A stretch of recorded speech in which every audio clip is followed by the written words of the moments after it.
Hello, നമസ്കാരം.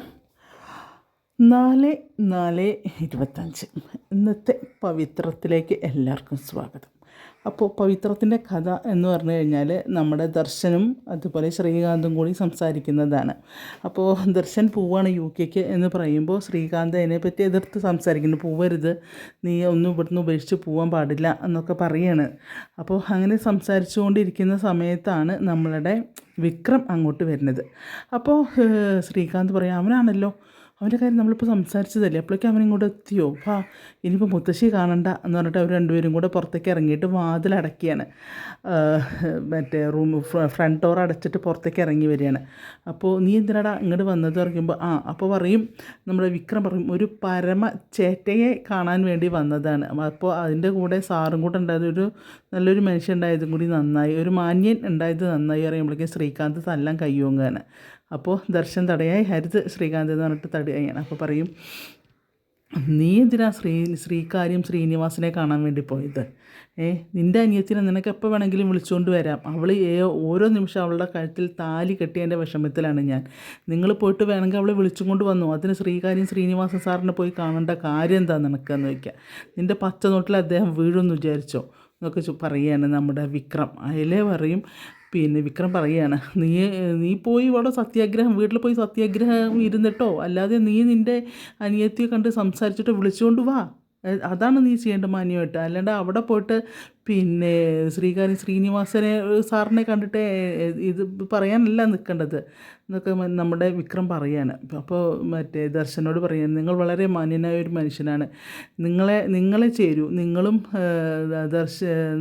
അവളും വേദയെ ചേരുള്ളൂ. ഒരിക്കലും ഞാനതിൽ ശരിയാവില്ല, കാരണം വേദ ദർശൻ ആ പേരാണ് ശരിക്കും ചേർച്ച, അല്ലാണ്ട് എൻ്റെ പേര് ഒരിക്കലും അതിൽ വരരുത്.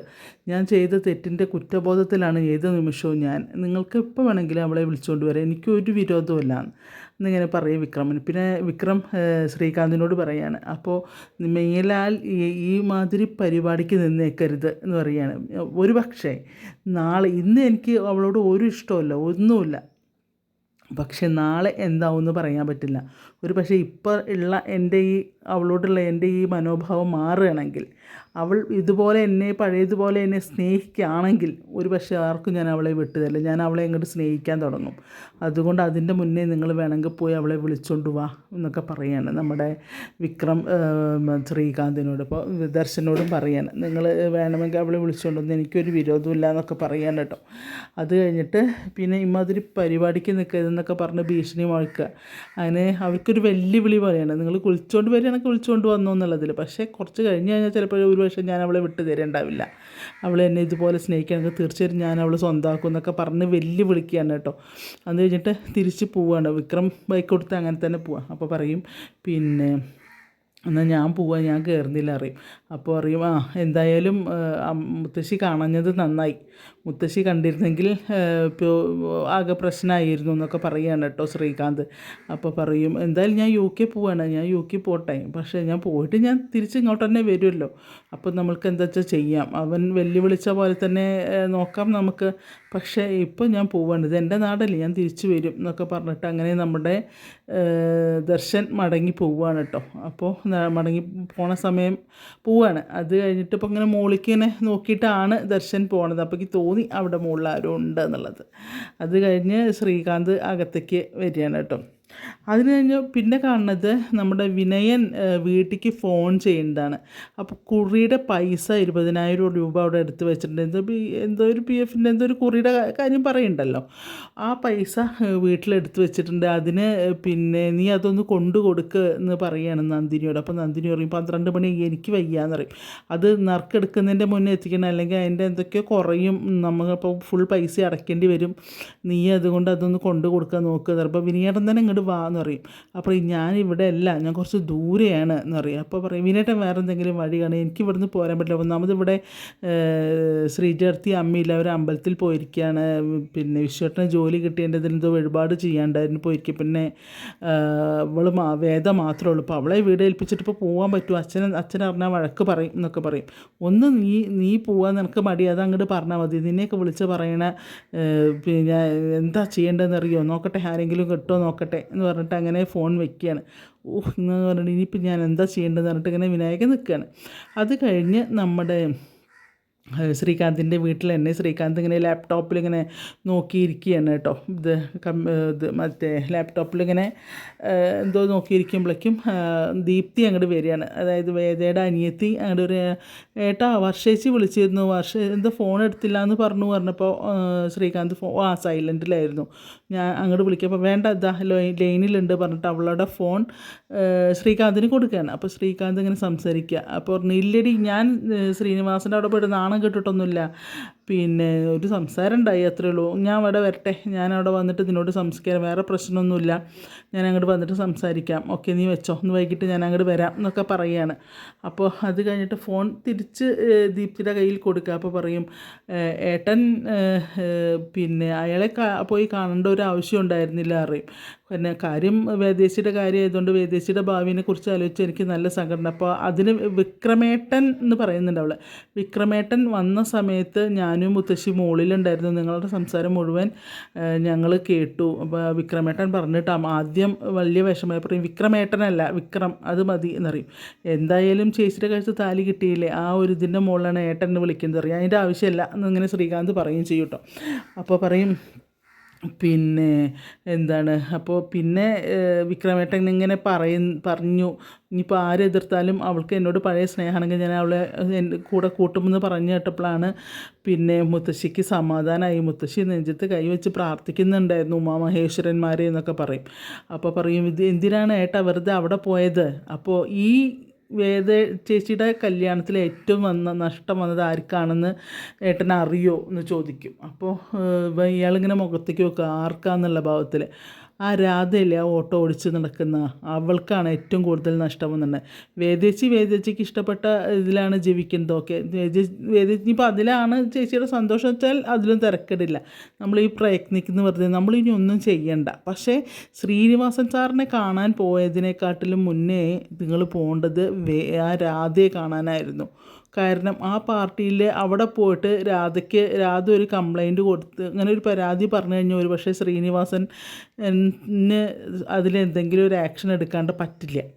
അപ്പോൾ ഈ വിക്രം അയാളുടെ വലങ്കാരിയാണ്. വിക്രമേട്ടൻ വലങ്കൈ ആയതുകൊണ്ട് ഒരിക്കലും അയാൾ നിങ്ങൾ പറയുന്നത് കേൾക്കില്ല.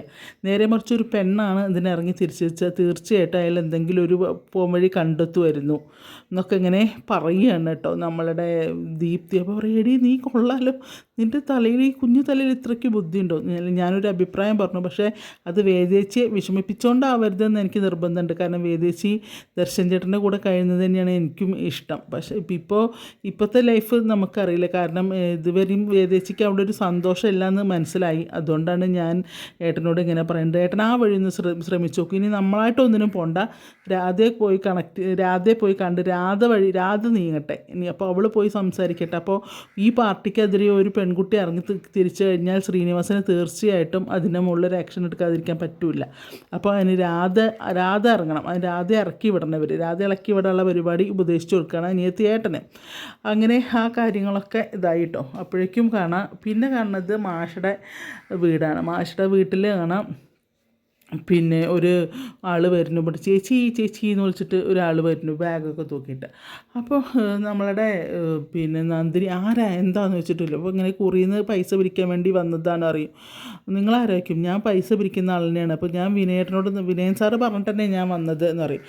എന്നാൽ നിൽക്ക് ഞാൻ എടുത്തിട്ട് വരാമെന്ന് പറയും. അങ്ങനെ നന്ദിനി പൈസ എടുക്കാൻ വേണ്ടി അകത്തേക്ക് അങ്ങോട്ടും ഇങ്ങോട്ടൊക്കെ നോക്കി പോയി പൈസയും അതിൻ്റെ കാർഡും എടുത്തുകൊണ്ട് വരുമ്പോഴേക്കും നമ്മുടെ വേദ ഫോണും നോക്കി വരുന്നു. നന്ദിനി അവിടുന്ന് കാശ് എണ്ണി വരുന്നു. രണ്ടുപേരും കൂടെ കൂട്ടിയിടിക്കുന്നു. പൈസ താഴെ പോണു. നോട്ടാകെ പറന്ന് നടക്കണം. അതിൽ പെട്ടെന്ന് നന്ദിനി ഇങ്ങനെ ഷോക്കാവും. വേദയ്ക്ക് പക്ഷേ ഒരു ഭാവമില്ല. അത് പിന്നെ കുറി ഞാൻ എന്നൊക്കെ ഇങ്ങനെ പറയും തപ്പിത്തറിഞ്ഞുകൊണ്ട്. എന്നിട്ട് ആ പൈസക്ക് കൂടെ വാരിക്കൂട്ടി നന്ദിനിയും നല്ല വേദിയും പൈസ എടുക്കാൻ സഹായിക്കുന്നുണ്ട് നന്ദിനീനെ.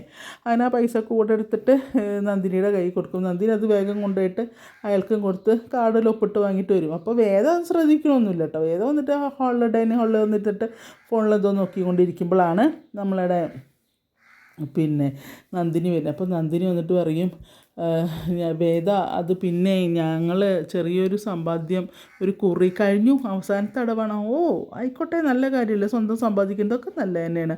അപ്പോൾ അതിനിപ്പോൾ എന്താ, അതിനിപ്പോൾ ഒരു തെറ്റൊന്നും ഇല്ലല്ലോ എന്ന് പറയും. അതെ തെറ്റില്ല. അപ്പോൾ എന്തെങ്കിലുമൊക്കെ ഒരു ആവശ്യത്തിന് വേണ്ടിയിട്ട് നല്ല കാര്യമാണ്. അപ്പോൾ അപ്പോഴും നമ്മുടെ വേദ പറയുന്നത് നല്ല കാര്യമാണ്. അങ്ങനെ സ്വന്തമായിട്ട് 10 രൂപ നമ്മൾ ഉണ്ടാക്കുന്ന വളരെ നല്ല കാര്യം തന്നെയാണ് അറിയും. അത് തന്നെ അതിന് വേണ്ടിയിട്ടാണ് ഞങ്ങളിങ്ങനെ കഷ്ടപ്പെടുന്നത്. അരി എന്താണ് അരിമണി സ്വരുക്കൂട്ടുന്ന പോലെയാണ് വിനേട്ടൻ ഇങ്ങനെ കാശ് സ്വരുക്കൂട്ടി വെക്കുന്നത് എന്നൊക്കെ ഇങ്ങനെ പറയും. അങ്ങനെ തന്നെയാണ് വേണ്ടത്, അങ്ങനെ തന്നെയാണ് ചെയ്യേണ്ടതും, അതിനിപ്പോൾ ഒരു തെറ്റുമില്ലല്ലോ വേദ. പക്ഷെ ആ കുട്ടി നന്നായിട്ട് തന്നെയാണ് പറയുന്നത് കേട്ടോ. പക്ഷേ നന്ദിനിയുടെ അടുത്തുള്ള കള്ളത്തരം അറിയാഞ്ഞിട്ടല്ല. പക്ഷേ ഇപ്പോൾ നന്ദിനി അറിയാം, ഞാൻ പിന്നെ ഓരോരോ ആവശ്യങ്ങളൊക്കെ വരുമ്പോഴേ ഒക്കെ നുള്ളിപ്പെറുക്കിയിട്ടൊക്കെയാണ് ഓരോ അടവും അടച്ചു പോണത്. മാസം ശമ്പളമുള്ള ജോലിയൊന്നും അല്ലല്ലോ വിനയേട്ടന്. അപ്പോൾ നമ്മളെ വേദറയാണ് ഇവിടെ അപ്പോൾ ആർക്കാ മാസം ശമ്പളമുള്ള ജോലി ഉള്ളതെന്ന് ചോദിക്കും. അതന്നെ എന്ന് പറയും. അപ്പോൾ പിന്നെ അതല്ല പ്രശ്നം. അപ്പോൾ എന്താണ് ഇത്, അച്ഛനോടും അമ്മോടും പറയരുത് അറിയും. അതെന്താ എന്നറിയും കേട്ടോ. അല്ല ഈ പൈസയുടെ കാര്യം അപ്പോൾ പറയാം. അത് ശരി, അപ്പോൾ ഇവിടുത്തെ ഒരു ആവശ്യം വന്നാൽ ചിലവാക്കാനല്ല നിങ്ങൾ സമ്പാദിക്കുന്നത്. അല്ല, അതിൻ്റെ അപ്പോൾ ആവശ്യം എന്തുള്ളത് ഞങ്ങൾക്ക് മാത്രം. മനസ്സിലായി. അത് നിങ്ങളുടെ സ്വന്തമായിട്ടുള്ള ആവശ്യത്തിന് വേണ്ടിയിട്ടാണ് ഈ സമ്പാദിക്കുന്നത്. അല്ലാണ്ട് വീട്ടിലിപ്പോൾ ഒരു ആവശ്യം വന്നു കഴിഞ്ഞ് കഴിഞ്ഞാൽ നിങ്ങളതൊന്നും ചെയ്യില്ല എന്ന് സാരം അല്ലേ എന്ന് വയ്ക്കും വേദ. അതെ, ഇത് കുടുംബത്തിൽ കടലിൽ കായം കലക്കും പോലെയാണ്. എത്ര ചെയ്തിട്ടും ഒരു കാര്യമില്ല എന്നൊക്കെ അങ്ങനെ പറയും. മനസ്സിലായി. അപ്പോൾ ഏതൊക്കെ ഏതാണ്ട് റൂട്ടൊക്കെ ഏതാണ്ട് ക്ലിയറായി. അപ്പോൾ ശരി. അപ്പോൾ ഞങ്ങളുടെ അമ്മോടും അച്ഛനോടും ഇതിനെപ്പറ്റി പറയില്ല. ഞാനെന്തിനാ പറയുന്നത്, എന്നാൽ സത്യം ചെയ്യാറ് എന്തിന് നോക്കി വേദയ്ക്ക് എന്തിന്. അല്ല ഇത് അമ്മോടും അച്ഛനോടും പറയില്ല എന്നുള്ളത് സത്യം ചെയ്യാം. അതിൻ്റെ ആവശ്യമൊന്നുമില്ലല്ലോ. അതെ അല്ല, വേദയ്ക്ക് ഭയങ്കര വിശ്വാസമല്ലേ ഉമാമഹേശ്വരന്മാരെ. അന്ന് ഉമാമഹേശ്വരന്മാരെ പിടിച്ച് സത്യം ചെയ്യാം എന്താ പറയുക. അത് പറയുന്നതും ശ്രീജേടത്തിയും കമലമ്മയും കൂടി അകത്തേക്ക് വരികയാണ്. അപ്പോൾ അവർ രണ്ടാളെയും കാണുമ്പോൾ പിന്നെ നന്ദിനിക്കൊന്നും പറയാൻ നിവർത്തില്ല. കാർഡ് വേഗം പിന്നിക്ക് ഇങ്ങനെ പിടിക്കും. അതിലെറിയും കമലമ്മയ്ക്കും. എന്തിനാ അപ്പോൾ ഇതാ ഉമാമഹേശ്വരന്മാരെയൊക്കെ പിടിച്ച് ഇവിടെ സത്യം ചെയ്യണ കാര്യം എന്താ ഇപ്പോൾ ഇവിടെ ഉണ്ടായേ? അല്ല അതൊന്നും ഇല്ല എന്ന് പറയും. അപ്പോൾ വേദയുടെ മുഖത്തേക്ക് നന്ദിനി നോക്കിയിട്ട് കണ്ണും കൊണ്ടൊരു ആക്ഷനാ പറയരുത്. അപ്പോൾ നമ്മളെ വേദ കണ്ണോട് പറയണോ എന്നുള്ളൊരു ചോദ്യം. അപ്പോൾ എന്നറിയട്ടോ. അത് പിന്നെ എന്താണ് വേദം ഇങ്ങനെ എന്തൊരു മുട്ടൻ പണി കൊടുക്കാം എന്നിങ്ങനെ വിചാരിക്കുകയാണ് മനസ്സിൽ കേട്ടോ. അപ്പോൾ അങ്ങനെ പറയും. ഒന്നുമില്ല അമ്മ അറിയും. അതല്ല, ഒന്നുമില്ലാണ്ട് ഇപ്പോൾ ഈ ദൈവങ്ങളെ പിടിച്ച് സത്യം ചെയ്യിക്കേണ്ട കാര്യമൊന്നുമില്ല. ഒരാളെയും കൊണ്ട് സത്യം അത് നിർബന്ധിച്ച് സത്യം ചെയ്യിപ്പിക്കുമ്പോൾ അതിലെന്തെങ്കിലുമൊക്കെ ഒരു കാര്യം ഉണ്ടല്ലോ എന്നറിയാം. അപ്പോൾ അത് അമ്മ ഈ നന്ദിനി അടുത്തില്ലേ എന്നുകൊണ്ട് പറയുമ്പോഴേക്കും നന്ദിനി കണ്ണും കൊണ്ട് ആക്ഷൻ കാണിക്കണം. അയ്യോ ഉണ്ടല്ലേ എന്ന് പറഞ്ഞിട്ട് മുട്ടൻ ഒരു വാക്ക് പറഞ്ഞു എന്നോട് എന്ന് പറയും. എന്ത് വാക്ക് നോക്കും നമ്മളെ കമലമ്മ. അമ്മേ പിന്നെ ഈ നന്ദിനിയെടുത്ത് എന്നോട് ഒരു മുട്ടൻ അനാവശ്യമായിട്ടുള്ളൊരു വാക്ക് എന്നോട് പറഞ്ഞു. അയ്യേ അത് അമ്മോടൊന്നും പറയരുത്, അറിയാതെ വായെന്ന് വീണ് പോയതാണ്. അപ്പോൾ അതൊന്നും അമ്മോടൊന്നും പറയരുതെന്ന് പറഞ്ഞിട്ട് എന്നെ കൊണ്ട് സത്യം ചെയ്യിക്കുകയാണെന്ന് പറയും നമ്മുടെ വേദ. എന്നാലും അങ്ങനെ മോശം വാക്കാണ് പറയേണ്ടതെന്ന് പറയട്ടോ. അവൾ മോശമാക്കോ? അയ്യേ നന്ദിനി, നീ എന്താ ഇങ്ങനത്തെയൊക്കെ വാക്കുകൾ ഉപയോഗിക്കുന്നത് പറയുമ്പോൾ നന്ദിനിക്ക് ഒന്നും പറയാൻ നിവർത്തിയില്ല. കാരണം വേദ പറയേണ്ടത് കേട്ടുകൊണ്ട് നിൽക്കലേ നിവർത്തിയുള്ളൂ. അപ്പോൾ നന്ദിനി ഇങ്ങനെ നോക്കുമ്പോൾ അത് അങ്ങനെ തപ്പും. ശ്രീജേർത്തി ഇങ്ങനെ വല്ലാണ്ടാളെ ഇങ്ങനെ നോക്കും കേട്ടോ. അല്ലേ, ഇങ്ങനത്തെ വാക്കുകളൊന്നും ഇവിടെ ഉപയോഗിക്കരുത് എന്നിങ്ങനെ പറയുകയാണ് പിന്നെ കമലമ്മ കേട്ടോ.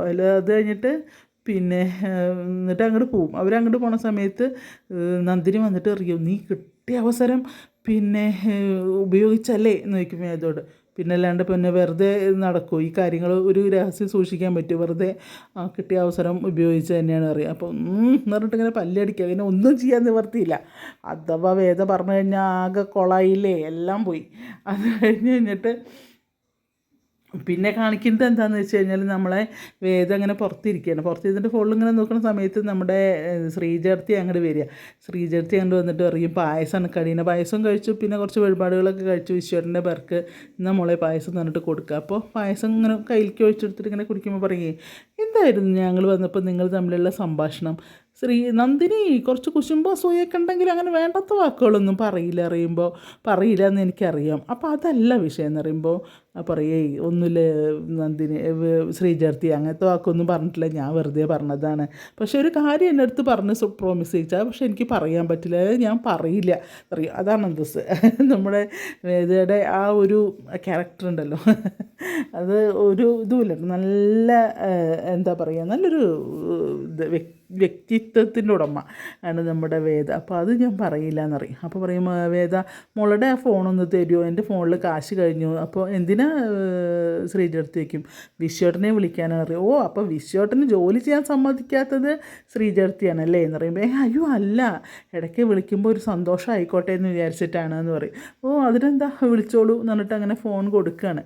ഫോൺ കൊടുത്തിട്ട് വിളിക്കുന്ന സമയത്ത് വിശ്വൻ അവിടെ കടപ്പുറത്തിരുന്ന് ഭക്ഷണം കഴിക്കുകയാണ്. ഇത് കുറേ റിങ് ചെയ്യുന്നുണ്ട് ഫോൺ, പക്ഷേ എടുക്കുന്നില്ല. അതിൽ നമ്മുടെ വേദയുടെ ഭാവമൊക്കെ മാറുന്നുണ്ട് കേട്ടോ. അപ്പോൾ അങ്ങനെ ഇന്നത്തെ ഇപ്രാവശ്യത്തെ പിന്നെ എന്താ പറയുക, നമ്മളുടെ പവിത്രം സൂപ്പറാണ് കേട്ടോ, നല്ല രസമായിട്ട് പോയിട്ടുണ്ട്. അതുകൊണ്ട് ആരും മിസ് ചെയ്യേണ്ട കാണാൻ. ഇനിയിപ്പോൾ ശനി ഞായറും ഇല്ല, ഇനി തിങ്കളാഴ്ചയല്ലേ ഉള്ളൂ. അതുകൊണ്ട് ആരും മിസ് ചെയ്യാണ്ട് നമ്മളുടെ പവിത്രം കാണണം. നമ്മളുടെ നന്ദിനിയുടെ പകുതി കളത്രം പൊളിച്ചടുക്കിയിട്ടുണ്ട് നമ്മുടെ വേദ. അപ്പോൾ അതുപോലെ ഇനിയിപ്പോൾ വേദേനെയും വിക്രമിനെയും പിരിക്കാൻ വേണ്ടിയിട്ട് രാധയെ കൂട്ടുപിടിക്കാനുള്ള പരിപാടിയാണ് ശ്രീകാന്തിൻ്റെ. എന്തായാലും നല്ല ഒരു കഥയാണ്, ആരും മിസ് ചെയ്യാണ്ട് കാണുക. അതുപോലെ രാധാസ് ഫാമിലി കിച്ചൺ എല്ലാവരും കാണണം. അതുപോലെ ആദ്യമായിട്ട് കാണുന്നവരാണെങ്കിൽ ഒന്ന് സബ്സ്ക്രൈബ് ചെയ്യാൻ മറക്കരുത്. പിന്നെ കഥയാണ് ഞാൻ പറയേണ്ടത്, ഒരുപാട് മിസ്റ്റേക്കുകളുണ്ട്. ഡയലോഗ് മുഴുവനൊന്നും നമുക്ക് പറയാൻ പറ്റില്ല. പ്രത്യേകിച്ചും ഈ പവിത്രത്തിലെ ഡയലോഗ്സ് പറയാറുണ്ട് കഴിഞ്ഞാൽ എന്നെക്കൊണ്ട് പറ്റില്ല കേട്ടോ, സത്യം. അങ്ങനത്തെ ഓരോ വാക്കുകളും നല്ല അടിപൊളിയാണ്. അതുകൊണ്ട് ആരും മിസ് ചെയ്യേണ്ട, സീരിയൽ കാണുക. പിന്നെ സമയം കിട്ടുമ്പോൾ പാവപ്പെട്ട എൻ്റെ ഈ കഥയും കേൾക്കുക. നല്ല പെർഫെക്റ്റ് ഒന്നല്ല, എൻ്റെ കഴിവ് പോലെ ഞാൻ പറയുന്നുണ്ട്. അതുകൊണ്ട് എല്ലാവർക്കും നല്ലൊരു ദിവസം ആശംസിക്കുന്നു. എല്ലാവരുടെയും നല്ല നല്ല സ്വപ്നങ്ങളും ഒക്കെ സാക്ഷാത്കരിക്കട്ടെ. ഈശ്വരൻ്റെ അനുഗ്രഹം എല്ലാവർക്കും ഉണ്ടാവട്ടെ, ഭഗവാന്റെ അനുഗ്രഹം എല്ലാവർക്കും ഉണ്ടാവട്ടെ. Okay, thank you.